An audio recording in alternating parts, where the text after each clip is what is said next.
Nung una po na na-invite ako sa ganitong negosyo, sabi ko hindi ko tuloy niya, ang layo. And sabi ko, misis ko na lang ang kailangan. And nagustuhan ng misis ko, sabi ko, sige, tuloy mo na lang, susunduin na lang kita. Ang ginagawa ko, hinahatid sundo ko siya sa mga seminars, sa mga trainings. Kaso lang, kakasundo ko, kakapakinig ko ng mga seminar at orientation. Grabe, nabuang ako.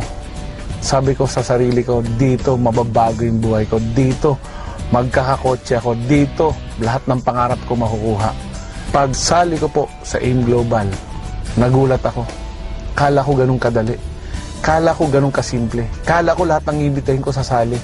And napakaswerte ko po. Ang dami kong kaibigang inimbita. Walang sumali. Sabi sa akin, ikaw na lang mauna. Sabi nung upline ko, karma-karma lang yan. Kasi ang tagal ko rin bago sumali. Grabe po. Sa sobra-sobra pong hirap, pagod, sakripisyo, hindi ko po alam na darating sa punto na mauubusan ka ng pamasahe. Yung lahat po palang sakripisyo na ginagawa mo, pabayaran, papalitan ng AIM Global. After 1 year ng paghihirap, pagpapagod, nabigyan po ako ng bagong-bagong Honda Civic kulay black. Sunod na taon, Pajero na white. And ang maganda po nun, nabigay po sa akin yung mga pangarap ko na mag-travel ng libre. Pumunta ng Hong Kong, Singapore, Thailand, Malaysia, Asian Cruise, libre po lahat ng AIM Global. And ang pinakamaganda po nun, 2 beses na po akong nabigyan ng chance maging libre pumunta sa Amerika. We're going to Las Vegas! To watch? To watch Manny Pacquiao! Siguro po kung hindi ko ginawa ang AIM Global, wala rin po ako ngayon. Engineer po ako. Yung tatrabahuhin ko ng 100 taon as engineer, sa 5 taon lang po binigay na sa akin ng AIM Global. After 5 years, hindi ko po pinangarap. Eto, mainit-init pa, H2 Hammer, na ilan lang po ang meron sa Pilipinas.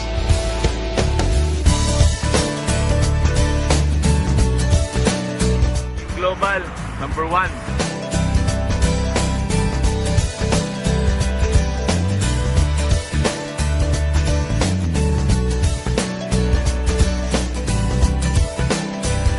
Grabe po talaga ang AIM Global.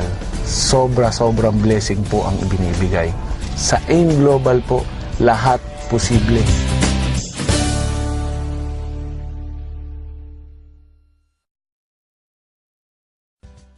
Parang kailan lang.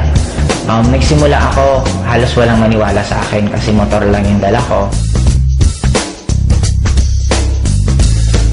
And lahat ng kaibigan ko pinagtatawanan ako kasi wala pang networking company na meron taga Bicol na kumita. Pero after 4 years, sobrang grabe ng blessing na binigay sa akin. 4 years, 4 na sasakyan.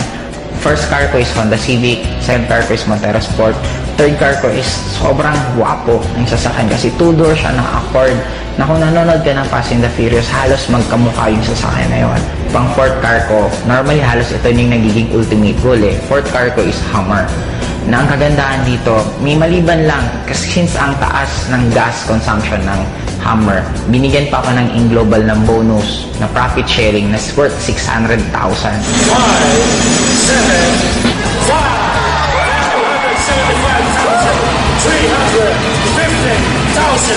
Para daw pang gas ko sa Hummer ko.